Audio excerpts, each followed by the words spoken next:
Praise the lord. మన ప్రభువును రక్షకుడైన యేసుక్రీస్తు నామంలో మీ అందరికీ వందనాలు.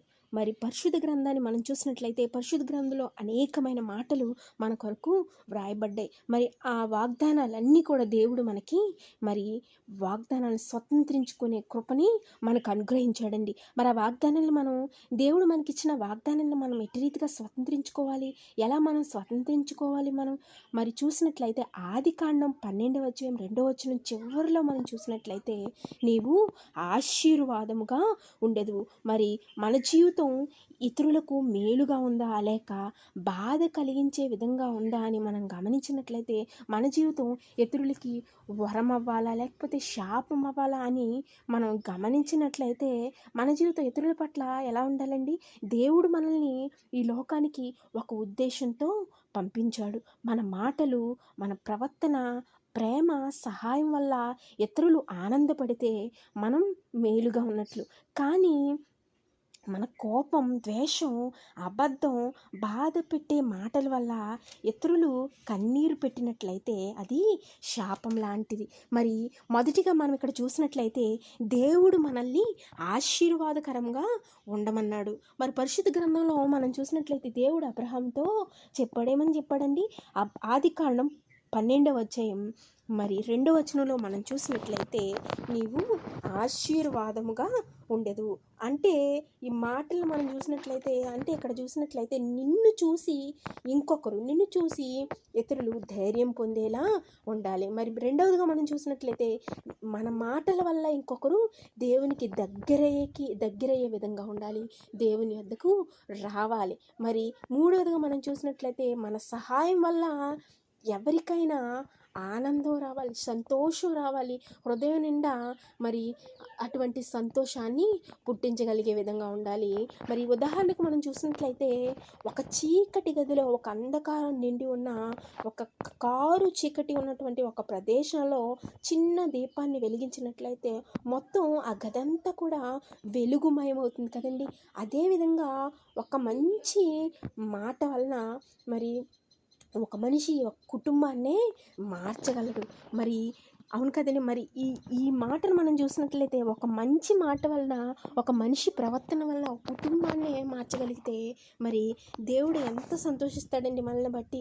ఇట్టి వాగ్దానాలు, ఇట్టి ఆశీర్వాదాలు మన జీవితాల్లో మనం కూడా పొందుకుని ముందుకు సాగాలంటే ఇక్కడ రెండవదిగా చూసినట్లయితే మన మాటలు వరం అవ్వచ్చు, శాపం కూడా అవ్వచ్చు. ఎలా అని అనుకుంటున్నారేమో కానీ మొదటిగా కొన్ని మాటలు గాయపరుస్తాయి. రెండవది చూసినట్లయితే కొన్ని మాటలు ప్రాణం పోస్తాయి కదండి. పరిశుద్ధ గ్రంథంలో చూసినట్లయితే మృదువైన మాట క్రోధాన్ని చల్లారుస్తుంది కదండి. మృదువైన మాట క్రోధాన్ని చల్లారుస్తుంది. మన మాట ఒకరిని గాయపరచవచ్చు, ఒకరిని బాధ పెట్టచ్చు, ఒకరిని సంతోషపరచచ్చు కదండి. ఒక్కొక్కసారి మనం మాట్లాడే మాటలు ఎట్టి రీతిగా మాట్లాడతామంటే ఎంతో భయంకరమైన. పరిశుద్ధ గ్రంథంలో చూసినట్లు ఇంకొక చోట ఆయుధాలు అవసరం లేదు, మనకి కత్తులు కటార్లు అవసరం లేదు, కానీ మన మాటలు ఇతరుల్ని చంపేయచ్చు. అంత ప్రమాదం మన నోటిలో దాగి ఉంది. నాలుకంట పరిశుద్ధ గ్రంథంలో ఒక చోట చూసినట్లయితే మన నాలుక అగ్ని వంటిది. అంటే ఒక చిన్ని మ్యాచ్ బాక్స్ చూడండి, ఒక చిన్ని మ్యాచ్ బాక్స్లో చిన్ని అగ్గిపుల్ల ఉంటుంది. అగ్గిపుల్లని వేసినట్లయితే అడవి మొత్తం కూడా చిన్న అగ్గిపుల్లతో తగలబడిపోతుంది. అదే రీతిగా మన శరీరంలో ఇన్ని అడుగులున్న శరీరంలో 5 అడుగులు 6 అడుగులు ఉన్నటువంటి ఈ శరీరంలో చిన్ని నాలుక వల్ల కుటుంబాలు నాశనం అవుతాయి. ఆ చిన్ని నాలుక వల్ల జీవితాలు అల్లకల్లోలం అయిపోతాయి, మన పరిస్థితులు తారుమారుగా మారిపోతాయి. అటువంటిది మన నోటిని మనం మన ఆధీనంలో ఉంచుకోవాలి. దేవుని చేతికి అప్పగించినట్లయితే ప్రతి పరిస్థితి కూడా సరిచేయబడుతుంది. రెండవదిగా మనం చూసినట్లయితే తల్లిదండ్రుల్ని ప్రేమించాలి, స్నేహితుల్ని కూడా బాధ పెట్టకూడదు. కొన్నిసార్లు కొన్ని సందర్భాల్లో తెలియకుండానే మన స్నేహితుల్ని బాధపడుతూ ఉంటాం. మనల్ని ప్రేమించే వాళ్ళని మనం మన మాటలతో బాధపడుతూ ఉంటాం. స్నేహితుల్ని అవమానించకూడదు. ఇంకోటిగా చూసినట్లయితే కోపంలో చెడ్డ మాటలు మాట్లాడకూడదు కదండి. కోపం వచ్చినప్పుడు ఏం మాట్లాడతామో తెలియదు. మనం మన కంట్రోల్లోనే ఉండం కదండి. మనం మన ఆధీనం తప్పిపోతాం. కొన్నిసార్లు మాట్లాడే మాటలకి మరి అర్థమే ఉండదు. ఎంతో భయంకరంగా కోపంలో మాట్లాడుతాం. అందుకే పరిశుద్ధ గ్రంథం సెలవిస్తుంది. మరి నరుని కోపం అంట, యాకోబు పత్రికలో చూసినట్లయితే నరుని కోపం దేవుని నీతిని నెరవేర్చదు.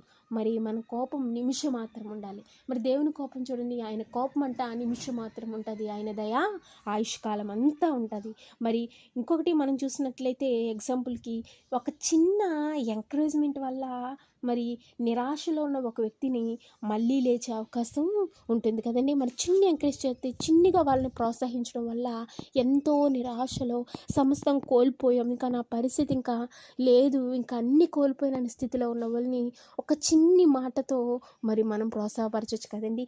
అదే రీతిగా మరి అందుకే మరి చూసినట్లయితే అందుకే మంచి మాటలు మనం మాట్లాడేవారుగా ఉండాలి, చెడు మాటలు మాట్లాడకూడదు. మన నాలుక మన ఆధీనంలో మరి సరి చేసుకుంటూ ఉండాలి. మరి ఒకటిగా చూసినట్లయితే ప్రేమను చూపేవారుగా ఉండాలి. దేవుడు చెప్తున్నాడు మరి ఆయన ఆజ్ఞలో ఒక ఆజ్ఞ. మరి యోహాను పత్రికలో మనం చూసినట్లయితే ప్రేమంట మీరు ఇతరుల్ని ప్రేమించేవారిగా ఉండాలని పరిశుద్ధ గ్రంథం సెలవిస్తుంది. నిన్ను వలెని పొరుగు వారిని ప్రేమించమని. మరి ఒకటిగా మనం చూసినట్లయితే ఓదార్చాలి, ఇతరుల్ని ఓదార్చేవారుగా ప్రేమించేవారుగా ఉండాలి.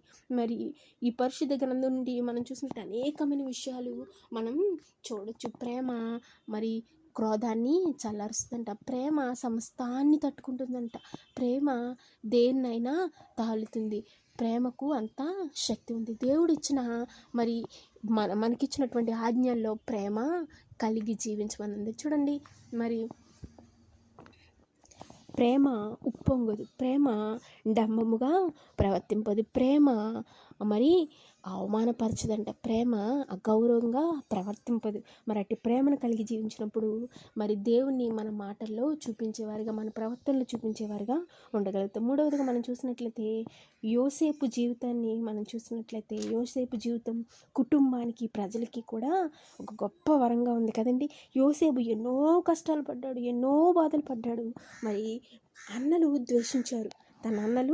ద్వేషించారు. తను ఏం తప్పు చేశాడండి? ఏ తప్పు చేయకుండానే తన అన్నలు తన్ని ద్వేషించారు. ఎంత ద్వేషం అంటే బానిసగా వేరే ప్రాంతానికి అమ్మేశారు, జైల్లో పెట్టేశారు. అయినప్పటికీ మరి ఆయన ఇంతగా మరి తన చుట్టూ పరిస్థితులు ఇంతగా తారుమారైపోయినప్పటికీ ఎంతో గారాభంగా ప్రేమగా పెరిగినటువంటి ఒక యవనస్తుడు ఎన్నో బాధలకి లోనయ్యాడు. మరి యోసేపు జీవితం మనం చూసినట్లయితే చాలా భయంకరమైన శ్రమల గుండా వెళ్తూ ఉంటాడు. కానీ ఇన్ని శ్రమల గుండా వెళ్ళినా అతడు దేవుణ్ణి విడిచిపెట్టలేదు. చివరికి దేవుడు అతనిని ఐగుప్తులో గొప్ప స్థానానికి చేర్చాడు, గొప్ప అధికారాన్ని అనుగ్రహించాడు. అతని వల్ల అతని కుటుంబం కూడా బ్రతికింది కదండి. మరి అంతేకాదు కానీ ప్రజలు భయంకరమైన కరువు కాలంలో కూడా పోషించబడ్డారు. మరి అతని జీవితం వల్ల ఇతరులకు మరి బాధ కలిగిందా, మరి ఆనందం కలిగిందా? మనం చూసినట్లయితే యోసేపు జీవితం ద్వారా ఇతరుల్ని సంతోషపెట్టాడు, యోసేపు జీవితం ద్వారా ఇతరులకు మేలు కలిగింది కదండి. అంటే దేవునితో నడిచే ఒక మనిషి అనేక మందికి ఆశీర్వాదకరంగా ఉంటాడు. మరి ఇక్కడ చూసినట్లయితే మరి ఒకరి జీవితం మనం చూసినట్లయితే నాలుగవదిగా మరి శాపంగా మారిన జీవితం. మరి అటువంటి జీవితాన్ని మనం చూసినట్లయితే తోడబుట్టిన వారినే ద్వేషించే పరిస్థితి, భయంకరమైన పరిస్థితి అన్నమాట. కయ్యను మనం జ్ఞాపకం చేసుకున్నట్లయితే ఈ సమయంలో శాపంగా మారిన జీవితం తనది. ఎంత భయంకరమైన జీవితం అండి. భయంకరమైన అసూయతో తన తమ్ముడినే చంపేశాడు కదండి. అతని కోపం కుటుంబానికే తీరని బాధ, తీరని మరి రోదన కలిగింది కదండి. మరి భయంకరంగా మరి తన తోడబుట్టిన తమ్ముడిని తను ఏం చేశాడండి? తను ఏమీ చేయకుండానే దేవుడు తినర్పణను అంగీకరించాడు, కానీ తినకంటే తన తమ్ముని అర్పణ అంగీకరించాడు. తన తమ్ముని ఎక్కువగా ప్రేమించడం చూసి అసూయతో, వార్చలేని తనంతో తను కూడా ఇవ్వచ్చు శ్రేష్టమైనది, తను కూడా ఇవ్వచ్చు దేవునికి ప్రథమమైనది. మరి తనివ్వలేదు, కానీ తనలో లోపాన్ని పెట్టుకుని అన్యాయంగా అసూయతో మరి తన తమ్ముడిని చంపేస్తాడు. కాబట్టి మన జీవితాల్లో అసూయ అనేది వద్దు, ద్వేషం అనేది ఉండకూడదు, ప్రతీకారం అనేది ఉండకూడదు. మరి ఐదవదిగా మనం చూసినట్లయితే యేసుక్రీస్తు ప్రపంచానికి గొప్ప వరం. ఈ లోకానికి వచ్చిన అతిపెద్ద వరం అంటే మన ప్రభువైన యేసుక్రీస్తు. ఆయన ఈ లోకానికి మేలుగానే ఉన్నాడు కదండి. ఆయన ఈ లోకంలో జీవించిన కాలంలో అనేకమైన రోగులను స్వస్థపరిచాడు, ఆకలిగా ఉన్న వారికి ఆహారం ఇచ్చాడు, పాపులను ప్రేమించాడు, సిలువపై మన కొరకు తన ప్రాణాన్ని అర్పించాడు. యోగ్యత లేని, ఎందుకు పనికిరాని, అర్హత లేని మన కొరకు తన విలువ కట్టలేనటువంటి ఆయన ప్రాణాన్ని మన కొరకు పెట్టాడు. ఆయన రక్తాన్ని మన కొరకు చిందించాడు కదండి. మనం ఆయనలా జీవించేవారుగా, ఆయనలా ప్రాణాన్ని అర్పించమని అనట్లేదు, కానీ ఆయన లాంటి కొన్ని గుణాలైనా మనలో ఉంచుకున్నట్లయితే, ఆయనలో మనం జీవించాలి అని మన జీవితాల్లో ఆయన చూపిన ప్రేమను ఇతరులకు చూపించే విధంగా మనం ఉండాలి. మరి ఒకటిగా చివరిగా మనం చూసినట్లయితే, ఈరోజు మనల్ని మనమే ఒక ప్రశ్న అడగాలి కదండి. నా మాటలు కొన్ని ప్రశ్నలు మళ్ళీ వేసుకోవాలి. ఈ క్షణంలో మనం చూసినట్లయితే మరి మనం ప్రతిదినము కూడా మనం మాట్లాడే మాటలు ఇతరులను నొప్పిస్తున్నాయా? మన జీవితం వల్ల ఇతరులకు మరి శాంతి కలుగుతుందా? నేను దేవుని ప్రేమను చూపిస్తున్నానా అని మనమే ప్రశ్నించుకోవాలి కదండి. మన జీవితం ఇతరులకి మేలుగా లేకపోయినా బాధగా మాత్రం ఉండకూడదు. మరి ప్రభువా, ఈ దినాన్ని ఒక చిన్ని ప్రార్థన చేద్దామండి. ప్రభువా, నేను శాపంగా కాదు కానీ ఇతరులకు ఆశీర్వాదకరంగా వరముగా ఉండే జీవితాన్ని ఇవ్వండి. మా మాటల్లో ప్రేమ, మా చేతల్లో సహాయం, మా హృదయంలో క్షమ ఉండినట్లు సహాయం చేయండి. యేసు నామములో ప్రార్థిస్తున్నాం తండ్రి, ఆమేన్. దేవుడి కొద్ది మాటలు దీవించును గాక. God bless you.